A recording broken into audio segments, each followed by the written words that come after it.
आता पंचायत अशी आहे की त्यांनी मला सन्माननीय उद्धव ठाकरे असं बोललेलं आहे. साहजिकच आहे की त्याचंही कर्तृत्व आपण सर्वांनी पाहिलेलं आहे.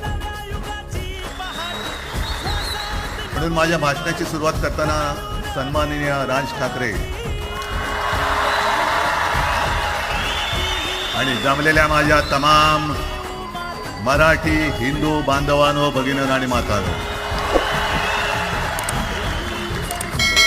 अप्रतिम मांडणी राजनी केलेली आहे. कारण आजच्या कार्यक्रमाची घोषणा झाल्यानंतर साहजिकच आहे सगळ्यांचं लक्ष हे आज भाषणाकडे.